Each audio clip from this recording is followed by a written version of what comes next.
4 weeks of, primarily in the first 4 weeks of the war, we expended tremendous numbers of long-range missiles, 1,000 plus JASSMs, which is 20% of our stockpile, 850 plus Tomahawks, more than 30% of our stockpile.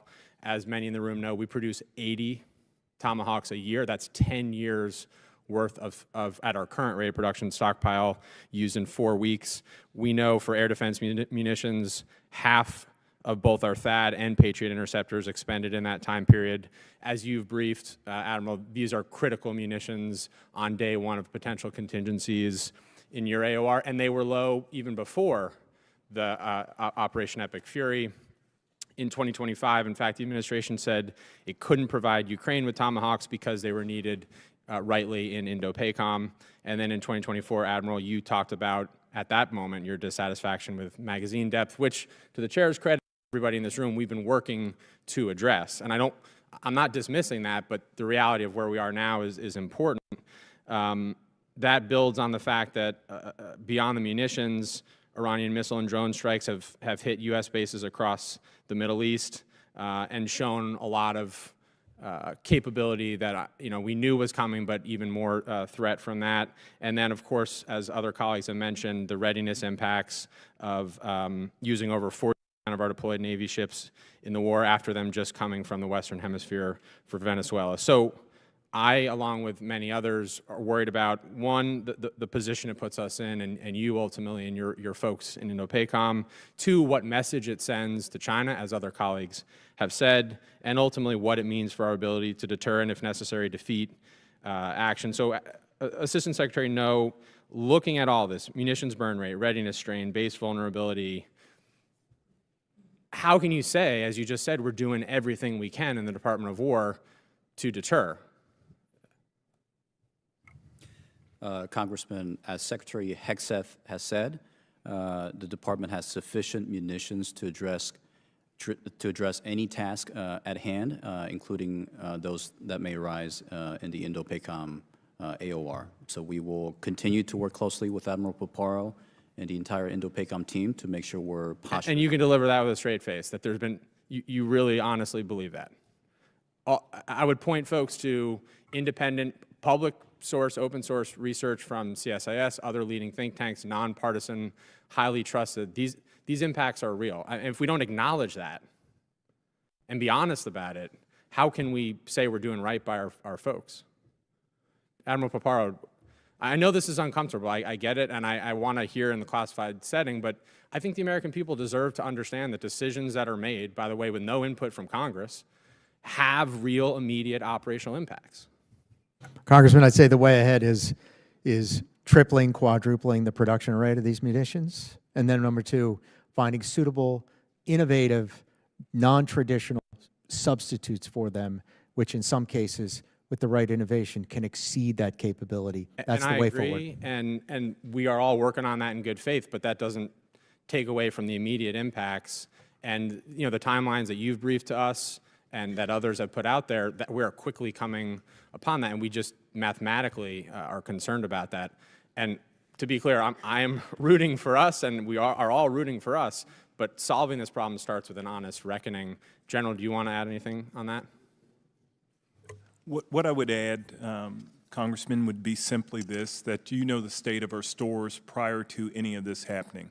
You understand the PDs that have been given to us to support operations globally before this, and that we've really got to get to the beginning of this, which is what do we need, how is industry helping us get there, and then look for some of these other creative avenues to pursue to solve some of our problems. Admiral Paparo has talked at length, ad nauseum almost, about some of these cheaper alternatives that we have. We need to run full force at some of those things and solve our own problems, as opposed to going back to getting old dodix, old forms of engagement, and really start to work to solve our problems, sir. Agree. Thank you, and I yield back, Mr. Chair.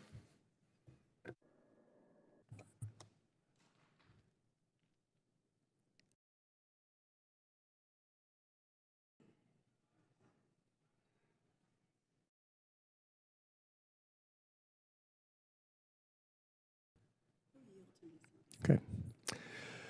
All right, we are now, we were going to end at that, but we're going to go to Mr. Kuda for questions, and then after that, we will adjourn the public hearing. We'll go to the classified hearings, and we will start back on the itinerary of members as if we stayed in public session. So those members who are up next, starting with Mr. Fallon, will be recognized in the classified session before we go back to members who have already had a chance to ask questions. So those staff members back in their offices, if you're waiting for your member to get the questions, make sure they understand that they're going to be first up when we get in the classified session. With that, the gentlelady from Hawaii, Mr. Kuda, is recognized for 5 minutes. Thank you very much, Mr. Chair. Admiral Paparo, as you know, this morning's headlines in the Advertiser read, Pacific Chief hopes for consensus on Hawaii land leases. A very general question. Do you think that we can reach any kind of consensus with the threat of condemnation hanging in the air?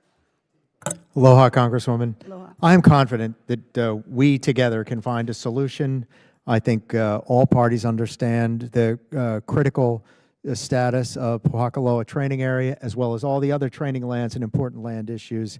And I am confident that we can find a solution that's acceptable I know to all. you're confident, and I know you're committed, but I also know you're not the key one negotiating right now. So my basic question is, can there be any kind of consensus reached if condemnation continues to be the threat? In my humble opinion, this is coercion. This is not consensus that we're talking about. A simple yes or no. Shouldn't condemnation be taken off the table in order for us to have a real solid negotiation as to these lease lands? I think finding a consensus solution is important, and it's above my pay grade. These terms. Understand. I know, but I think you'll agree from your our past. relationships within Hawaii are really critical for the operation of the joint force, and it's our home. Absolutely. I think the only person who's come before me right here to be able to talk about Pohakaloa, you're the only one who actually lives in Hawaii. So you know exactly what's at stakes. You know exactly what we mean. The lands in question, though, let's take it a slightly different direction that hopefully you can help me with. The lands in question are former Crown lands, public trust lands that the Admissions Act dedicated to the benefit of Native Hawaiians. These are ceded lands. They're held in trust. Knowing this, who needs to be at that negotiation table in order for us to seek this consensus, this positive resolution that you'd like to see? Understood. Members of the community and my own dedication to the Native Hawaiian community, and so all parties with a stake should be a part of the process. Do you think Must Native be. Hawaiians have been at the table? Do you think their voices, their perspectives, their historical trauma, has that been at the table? Has that been part of the negotiations? I know that U.S. Army Pacific is very respectful of those traditions. Very respectful. Well, have they been at the table? Who's party to the negotiations? Have Native Hawaiians their voice? Entities, including but not limited to the Office of Hawaiian Affairs, that has a constitutional responsibility to these lands and to their beneficiaries. Have they been at the table? Should they be at the table?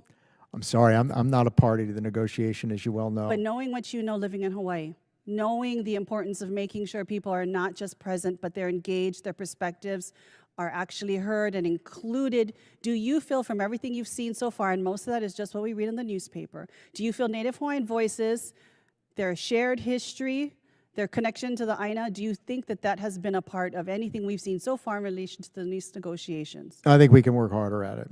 Absolutely. I think we have to do a lot better. Thank you. Simpler question. PTA is stolen land. Can we agree on that? I mean, even if we take a look at the area in question for the leasehold, the vast majority of the land being bombed right now was taken as a result of the illegal overthrow and the Admissions Act. Can we agree that we are talking about right now stolen land? Yes or no? Are you asking me? I'm not going to answer that. Okay. That's beyond my remit. So do you think we paid anything for over 2/3 of the land that you're bombing right now at PTA? How much do we pay for that? Nothing.